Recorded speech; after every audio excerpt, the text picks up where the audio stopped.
¿Qué tal amigos? Bienvenidos a Tercer Fútbol, una entrevista más en nuestra revista digital, un nuevo diálogo en nuestro canal de YouTube. Justamente nos acompaña Pedro Ortiz Viso desde Perú, desde Lima, que nos va a hablar justamente de universitario, de deportes que está próximo a cumplir o está básicamente en lo que es su mes de centenario, un equipo tradicional del fútbol peruano de Sudamérica.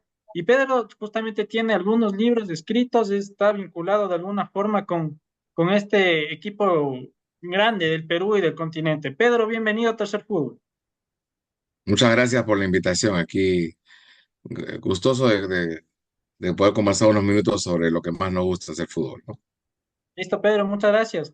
Vamos desde el inicio. ¿Cómo se da esa vinculación? No sé si en la niñez, en la adolescencia, en qué etapa de su vida como universitario. Desde la niñez, eh, primero a través de un jugador, Osvaldo Ramírez, Cachito, jugador de los setentas. eh, Dentro de la historia del fútbol peruano se le considera, se le llama el héroe de la Bombonera porque Perú clasifica al Mundial de Argentina, perdón, al Mundial de México, 70, primer mundial que clasifica Perú. Porque el anterior que había ido, que fue a Uruguay 30, fue invitado, y clasifica empatando con Argentina 2-2 en la Bombonera, y Cachito hace los dos goles, ¿no? Entonces Cachito era una persona muy famosa, muy querida en ese entonces, y yo era muy niño, tendría un año y medio, año y pico, y repetía mucho su nombre, ¿no? Cuando era niño. Fue una de las primeras palabras que pronuncié. Y en el año 70 él pasa a jugar a universitario y se queda ahí hasta el año 75 y es su mejor época en el fútbol peruano, ¿no? Es un goleador de raza, además querido, fue luego campeón de la Copa América del 75. Entonces a través de él me vinculé desde muy niño y luego ya cuando tomé conciencia pude ver los partidos, admirar a otros jugadores, ¿no? Pero es una vinculación que tiene más de, yo tengo 56 años, voy a cumplir 56 años, ya tiene como 55, 54, 55 años, ¿no? Pedro, y del otro lado, ¿cómo se da su vinculación con el periodismo? Tiene una larga trayectoria vinculado al diario El Comercio, un diario que es reconocido a nivel del continente. ¿Cómo se da esa vinculación con el periodismo, con el ámbito de la comunicación? Yo estudié Ciencia de la Comunicación en la Universidad de Lima. Curiosamente, cuando yo terminé mi carrera en noviembre del 90, noviembre, diciembre, y en enero ya empecé a trabajar en el comercio como practicante, eh, haciendo un torneo interbarrios que organizaba el diario en esa época y luego ya empecé a escalar posiciones, ¿no? He trabajado en varias secciones, he hecho investigación sobre todo en temas urbanos, en deporte he estado como vinculado directamente por lo menos 8 años, luego ya trabajé en otras áreas del diario, he sido su jefe de la sección, lo que le llamamos acá locales, que es informaciones generales. He trabajado en la mesa central del diario, he sido editor de mesa central, he sido jefe de informaciones, he sido editor de la sección papel del comercio, hasta que cuando ya decidí retirarme, me retiré siendo subdirector, que fue en el año 2021. Pedro, vamos en materia con lo que es universitario. Cuéntenos un poco para que la gente conozca qué es Universitario de Deportes, cómo nace, cuáles son las características de universitario. Universitario es un club que nace el 7 de agosto de 1924. Lo forman estudiantes universitarios de la Universidad de San Marcos. Eh, Gente que estudiaba diversas carreras, médicos, abogados, ingenieros, etcétera, etcétera, que decide crear un club en el cual, pues, se pudiera, pues, o sea, en esa época había la creencia que era necesario, además del cultivar la mente, era también cultivar, perdón, el cuerpo. San Marcos fue la primera universidad que tuvo un gimnasio en el inicio de los años 20. Entonces, esos estudiantes que habían empezado a trabajar en el gimnasio, que tenía la disciplina como una forma de ser en su vida diaria, decidieron crear este club, ¿no? Que poco a poco se fue haciendo grande. En esa época el club más importante del país era Alianza Lima, pero que era un club pues que representaba todo lo contrario a los valores que tenía la U en ese entonces, ¿no? Mientras la U buscaba la disciplina y el cumplimiento de las reglas y no darse por vencido nunca, Alianza era un club donde lo que predominaba era lo que llamamos acá el chiche, el gusto por el buen juego, era la diversión pura, ¿no? Tal es así que terminaban los partidos y los jugadores se iban a divertirse, de fiesta, ¿no? Con su familia, con sus amigos, y como era costumbre en esa época. La U era todo lo contrario, ¿no?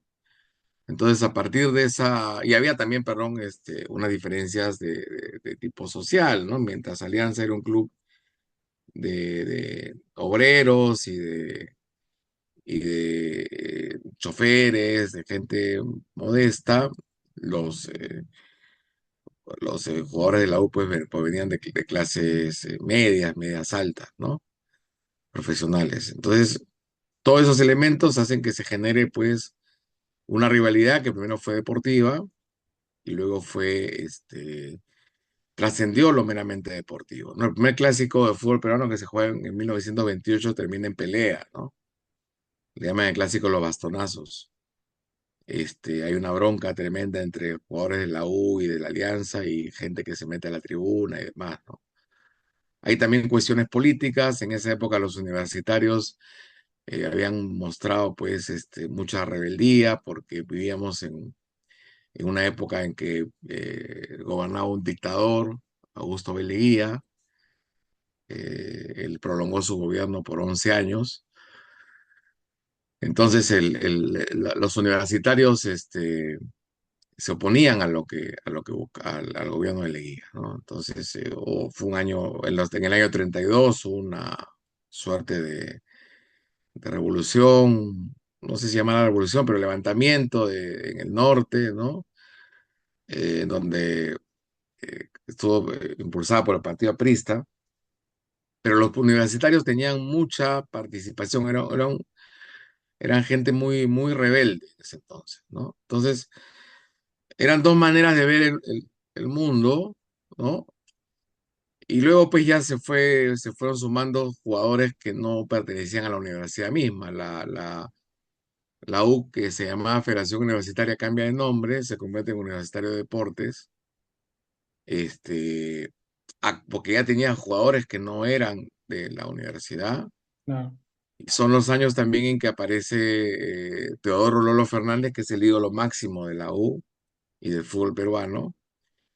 Era un cañonero infalible, un goleador de raza, tanto con la U como con la selección. Y todo eso, esa presencia de Lolo hace pues que la U también crezca en hinchaje y ya no solamente sea un club limeño, sino un club cuya popularidad se está expandiendo por todo el país, ¿no? Hasta que finalmente pues ya va concretando en títulos toda esa popularidad y todo ese poderío que mostraba en la cancha. Pedro, justamente tenía esa pregunta para un poco más adelante, pero ya que topó el tema de Lolo Fernández, quiero preguntarle sobre él. ¿Quién es Lolo Fernández? Cuéntenos un poco más. Uno cuando ve por televisión, cuando está en Lima, uno de los símbolos junto a la U propiamente es Lolo Fernández. Entra al estadio, lo primero que está es Lolo Fernández. ¿Quién fue él y qué representación tiene en el mundo universitario? Lolo es el más grande ídolo que tiene Universitario y uno de los más grandes ídolos del fútbol peruano. Es un jugador que empieza en la U a jugar en el año 30, si no me equivoco. Él proviene el hijo de un español con una peruana, proviene de una hacienda que está en el sur de Lima, la hacienda Hualcará en Cañete. Su hermano mayor, Arturo, él ya jugaba, había jugado en la selección, él, juega incluso el Mundial del 30 en Uruguay, juega en la U y lo lleva a Lolo. y Lolo empieza jugando en la reserva, luego ya pasa al equipo titular y se distingue porque tenía una patada muy fuerte. Era un tipo que pateaba con los dos pies, que cabeceaba, que todo lo veía gol, ¿no? Lo cual genera pues una popularidad inmensa. Fue un jugador también que nunca cambió de camiseta. Existen diversas historias sobre ofrecimientos de otros clubes importantes de otros países, pero él nunca dejó de jugar en la U.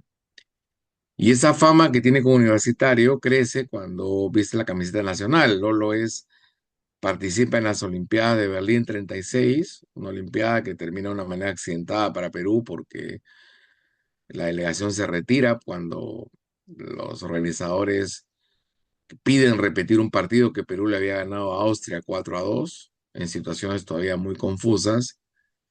Eh, Ese equipo es campeón bolivariano en el año 38 y luego es campeón sudamericano en el año 39, el sudamericano en Lima, ¿no?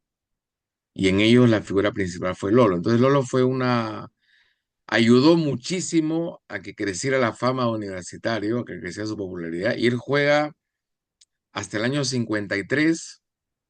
Él se retira un 30 de agosto de 53 en un clásico entre Alianza Lima, un partido que él no iba a jugar porque él ya era un hombre de 40 años, mayor, que ya venía lesionado. Sin embargo, por circunstancias que tienen que ver con un partido amistoso, una práctica en la cual hace goles, lo ve un periodista, empiezan a decir, lo juega, no juega, en fin, cosas que siempre están alrededor del mundo del fútbol. Lo juega ese clásico, la U gana 4-2 en el Estadio Nacional con 3 goles de Lolo, y la gente, por impulso natural, termina el partido, lo levanta en hombros. Y Lolo tenía una particularidad, pues que él no era, a pesar de toda su fama y de la cantidad de goles inmensa que hizo, él no era pues como otros goleadores que corrían toda la cancha y celebraban y se golpeaban el pecho, ¿no? Él bajaba la cabeza, ¿no? Era una persona muy noble, era una persona agradecida y que de esa manera exteriorizaba su agradecimiento al hincha, ¿no? Entonces, felizmente hay una imagen que se ve en YouTube en donde se lo ve a Lolo cargado en hombros, llorando, dando la vuelta olímpica, y sin él haberlo planeado, ese fue finalmente su último partido, ¿no? En el año 53. Luego, a las pocas semanas, jugaría otro partido, pero más que de carácter simbólico, juega 10 minutos en donde hace una entrega de la camiseta y eso ya sería su última participación con la camiseta universitaria, ¿no? Pedro, han pasado justamente 100 años, toda la historia que de alguna manera ya nos viene contando. ¿Qué significa universitario actualmente en la sociedad peruana?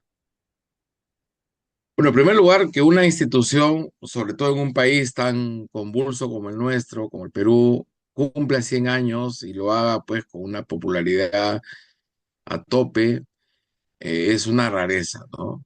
La U es un club que ha pasado por momentos muy difíciles junto con los momentos de la que ha tenido. Tiene en este momento un problema institucional muy grave, es un club que está, como le llamamos acá, concursado, es decir, que tiene está manejado por acreedores. Uno de los acreedores le ha entregado la administración, que es la SUNAT, que es la Superintendencia Nacional de Administración Tributaria, que es la que cobra los impuestos. Le ha entregado la administración a un grupo de directivos encabezados por Jan Ferrari, que fue jugador de la U. Y este grupo, a diferencia de otros, porque las administraciones concursales llevan desde el año 2012 más o menos, le ha dado algo que la U no tenía hace mucho tiempo, confianza. Ha devuelto la confianza al club, lo que ha generado que haya una cantidad asombrosa de sponsors a la realidad peruana, que los ingresos del club hayan crecido, se hayan multiplicado en los últimos 2 años. que las penurias económicas que se habían convertido en una costumbre en la U, que ocasionaban que, por ejemplo, por ahí formaba un buen equipo y estaba en la punta, pero no pagaba sueldos, entonces la federación lo que le castigaba quitándole puntos, en fin. Eso ya es cosa del pasado. Hoy la U es un club que genera, el año pasado ha generado, si no me equivoco, 112 millones de soles, que estamos hablando alrededor de 30 millones de dólares, que es una cifra altísima para el fútbol peruano, eh, que está pagando una deuda corriente que recibió en 60 millones de soles, la redució a la mitad y piensan terminar de pagarla el otro año, y que con los ingresos que tienen ya están en condiciones, según lo que dice Ferrari, de empezar a pagar esa gran deuda concursal que, con sus acreedores mayores, ¿no? Que tienen con la SUNAT, que tienen con los constructores del Estadio Monumental y con otros acreedores menores, entre ellos jugadores, ¿no? Entonces, es un club que ha cambiado muchísimo en los 2 años, eh, se ha hecho más serio, ¿no? Ha generado confianza, el hincha ha respondido, hay un fenómeno, justamente hablando con otros colegas que conocen la historia de la U, le decíamos, esto no ha pasado nunca, que la U es un club que te lleva todas las semanas, cuando juega en su estadio, no menos de 45.000, 50.000 personas. Y a veces ha jugado el lunes en la noche contra un club que está ubicado en el 10º puesto del torneo y el estadio estaba reventando. Es algo que no ha ocurrido nunca, ¿no? Que hay esta seguidilla de estadios prácticamente llenos y con rivales que uno dice, oye, no son los equipos grandes, ¿no? Porque el hincha ha vuelto a creer en el club, ha vuelto a creer en sus dirigentes y ve que el dinero que está gastando, que gasta en entradas o en comprar los productos que está generando la U dentro de su área de mercadeo, los ve en el plantel, los ve en el plantel no solamente masculino, la U es campeón actualmente del fútbol femenino, los ve que hay un centro de alto rendimiento que antes no se tenía, ve que el estadio está mejor cuidado que antes. Yo recuerdo hace algunos años, 2013, si no me equivoco, 2014, el club tuvo que salir un día a la cancha con camisetas de entrenamiento y tuvieron que poner los números con plumones porque no tenían las camisetas este, para jugar. Entonces, todo eso ha cambiado. Es un club modelo que todavía tiene que solucionar muchos problemas institucionales y económicos, pero que está mostrando que con seriedad institucional se pueden conseguir buenos resultados deportivos. Pedro, justamente nos hablaba ya un poco de cómo llega en este centenario la historia actual de la institución. Desde lo futbolístico, ¿cómo se está viviendo este centenario, esta historia reciente? Un campeonato con Fossati, están también ahora con Bustos, técnicos justamente en el fútbol ecuatoriano, tanto de Liga con Fossati o Bustos con Barcelona son muy queridos. ¿Cómo es este, también clásicos ganados en finales? ¿Cómo lo vive la gente de la U justamente desde lo futbolístico este centenario? Bueno, hay obviamente una expectativa mayor, ¿no? La gran deuda que tiene no solamente la U, sino el fútbol peruano es a nivel internacional, ¿no? Eh, yo creo que eso también se debe a otras razones que van más allá de lo que puedan hacer los clubes.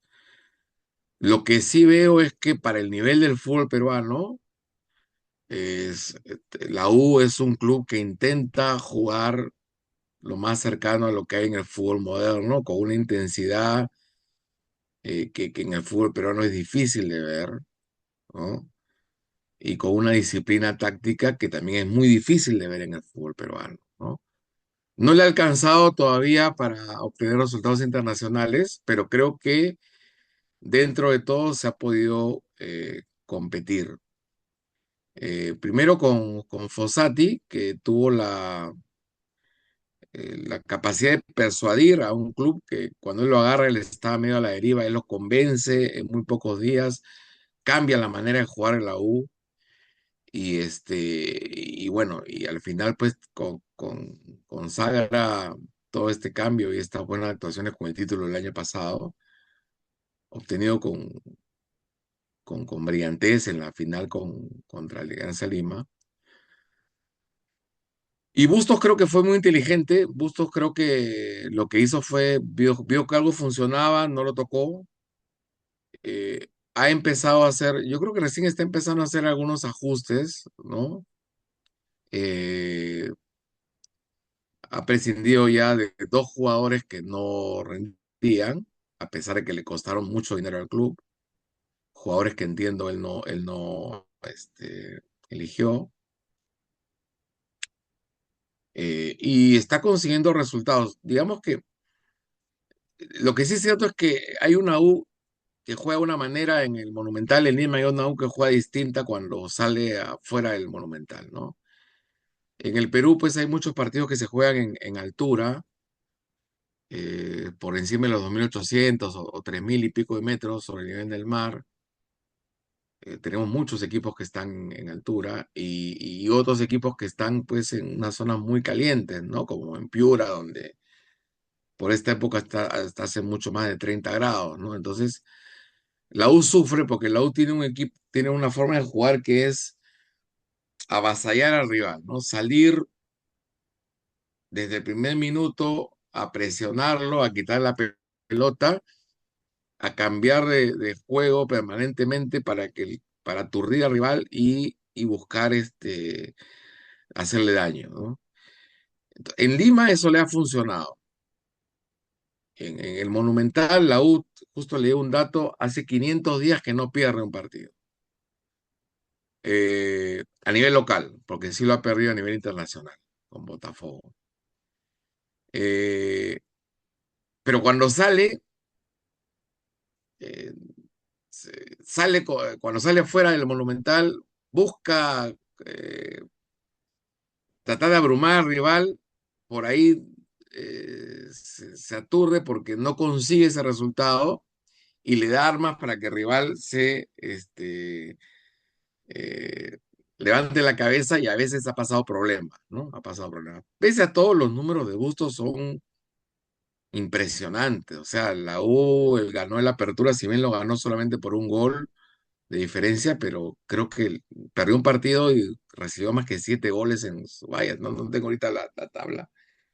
Y en este campeonato ya tenemos 3 partidos y le han hecho 2 goles nada más, ¿no? Y la U ha hecho 9 goles en 3 partidos. Entonces, me parece que Bustos ha sido muy inteligente. Eh, me gustaría verlo arrancar en una temporada en la cual él pueda elegir los jugadores y pueda tener más libertad para decidir cómo jugar. Pero creo que por ahora, sin mover demasiadas piezas y jugando con lo que tiene, le está yendo muy bien. Pedro, vamos con el tema de los libros que usted ha escrito. Tiene algunos libros escritos sobre universitarios. Recientemente uno publicado por el Centenario, el de los 100 años, 27 títulos y 11 historias. Antes también las 365 historias. Editor también de otro libro del Centenario. Cuénteme qué le ha volcado a escribir estos libros, documentar la historia de universitario, hablar sobre su equipo justamente y plasmarlo en textos. Bueno, yo tengo yo manejo, yo soy uno de los viejos blogueros peruanos, ¿no? Eh, y allá por el año 2009 me ofrecieron dentro del comercio de escribir un blog sobre universitario y empecé a escribirlo. Me fue más o menos bien y luego, además a mí me gusta escribir y luego eso pues se fue pasando conforme fueron cambiando las redes sociales, pasé de tener el blog a tener pues Twitter, a tener un fanpage en Facebook, a tener una cuenta en Instagram. Luego abrí un canal de YouTube con la ayuda de mi hermano. Después tenemos ahora TikTok. Entonces, y se me ocurrió en el canal de YouTube empezar a hacer entrevistas a exjugadores de la U, ¿no?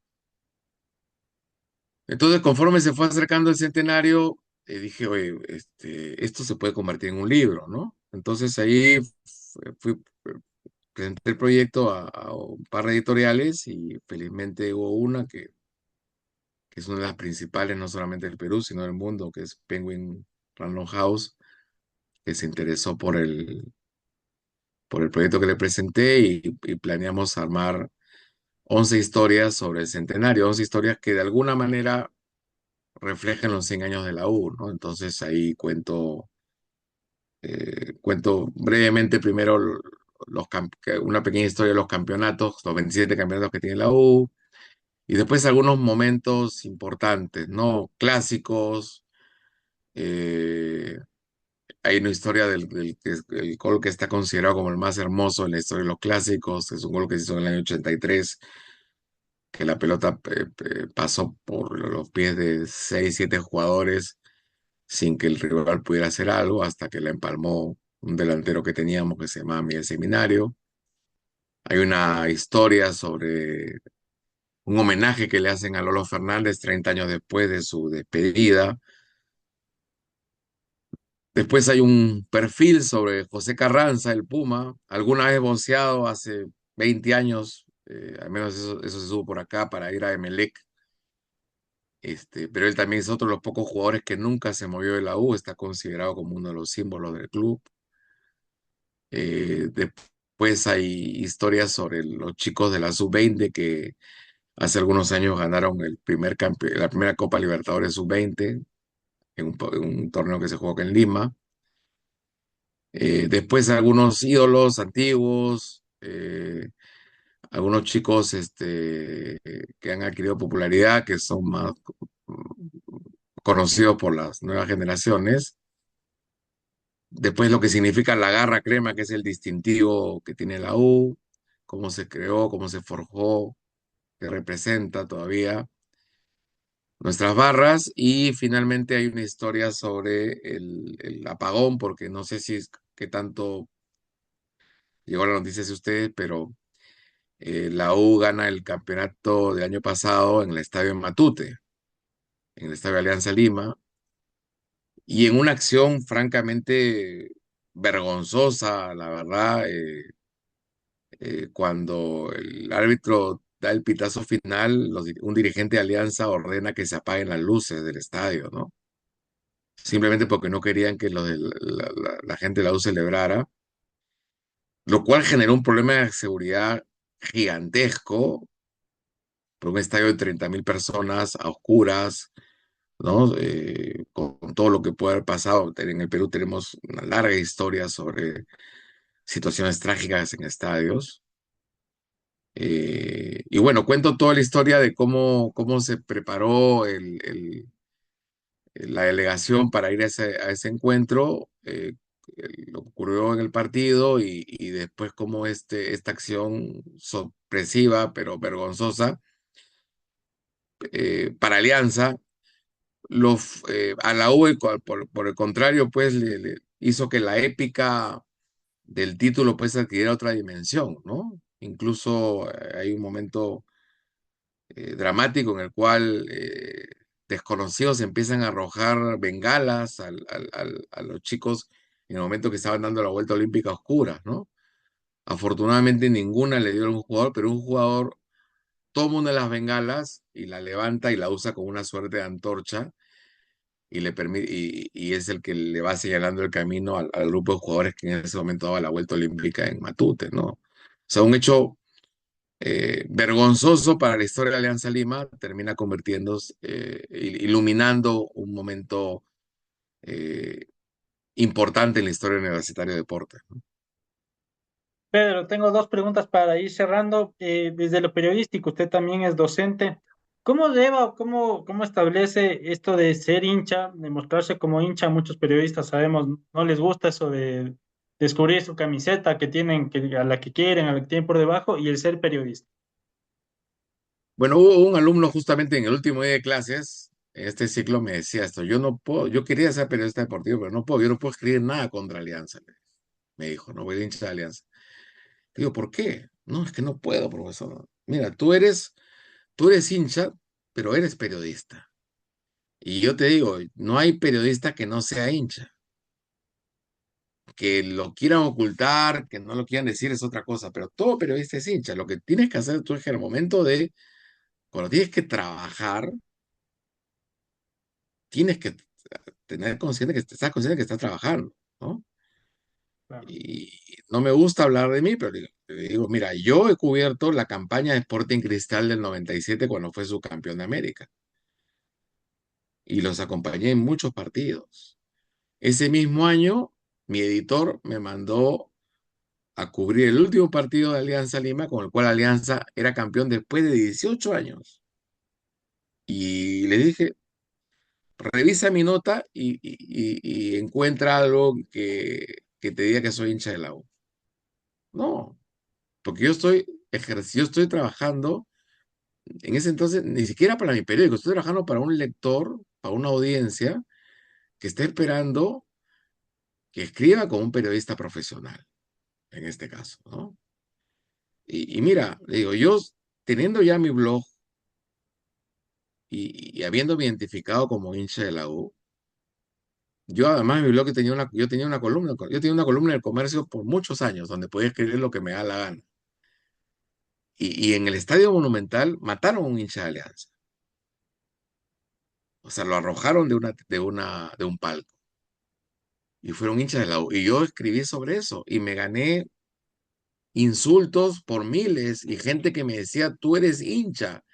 Sí, yo soy hincha, pero soy periodista. Yo no puedo ocultar la realidad. Yo no puedo decir que, como decían algunos hinchas en ese momento, que ese tipo se lo merecía porque había ido a, a, a provocar al hincha de la U. Para nada, es un tipo inocente que fue a ver su partido, hincha de Alianza, y que vinieron unos salvajes y lo mataron. Y lo mismo cuando hinchas de la U arrojaron de un bus, de una combi, como le llaman acá, a una niña a una chica y la mataron, lo escribí también y escribí en contra de la barra de la U. Y en el año 96 yo estaba en Talara cuando el entrenador del Atlético Torino, César Cubilla, denunció que lo habían querido sobornar a jugadores del Torino, que lo ha hecho, acusó al presidente de la U. Y desde ese entonces, no lo hice yo solo, pero el medio donde yo trabajaba, en el comercio, y yo he escrito notas criticando furiosamente a la directiva universitaria por eso.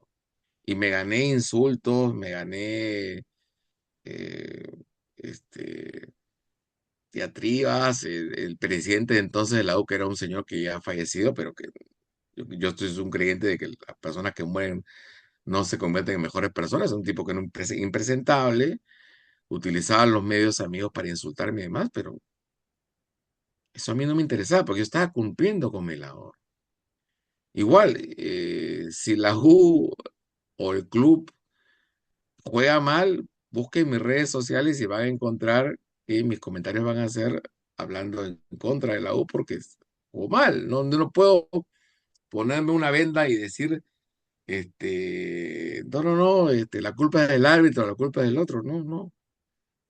Que obviamente nos podemos equivocar como cualquier periodista. Sí, que en algún momento se nos puede salir del corazón, por supuesto. Pero te repito lo que le dije a mi alumno esa vez. Le dije, nosotros trabajamos con hechos, ¿no? No, no hacemos ficción, trabajamos con hechos. Esa es la chamba del periodista. Hay momentos en que serás hincha y hay momentos en que serás periodista. Punto. Totalmente, Pedro. Y para cerrar, en breves palabras, ¿qué significa para usted la U en su vida? Es una forma de vida, es no darte por vencido nunca. Es el último partido que estuve, el clásico, el fin de semana. eh, el gol, Alianza que hace el gol en el minuto 70 si no me equivoco, fue un autogol de Andy Polo. Y la gente que estábamos en el estadio sabíamos que algo iba a pasar, porque con la U siempre va a pasar algo, ¿no? Y se volteó el partido en los últimos minutos. Eso es parte de la historia de la U, porque obviamente como cualquier club, y más peruano, además si es peruano, las posibilidades de perder son altas. Y vamos a perder, por supuesto que sí, pero lo que nadie nos va a quitar es que se va a perder luchando, ¿no? Se va a perder tratando de cambiar la historia, de tratando de, de demostrar que por más que el otro sea mejor que tú le vas a dar pelea hasta el final, ¿no? Eso es universitario, así lo ha sido a lo largo de toda su historia, y por eso es que ha trascendido lo meramente deportivo y quienes somos hinchas de la U tratamos de aplicar esas enseñanzas en nuestra vida diaria, ¿no? Pedro Ortiz Viso en Tercer Fútbol, muchísimas gracias por estar junto a nosotros. Una gran charla, hemos aprendido bastante sobre la U, sobre sus primeros 100 años. Agradecerle por estar junto a nosotros en esta noche. No, muchísimas gracias, Martín, y cuando quieras conversamos. Gracias. Muchas gracias, Pedro.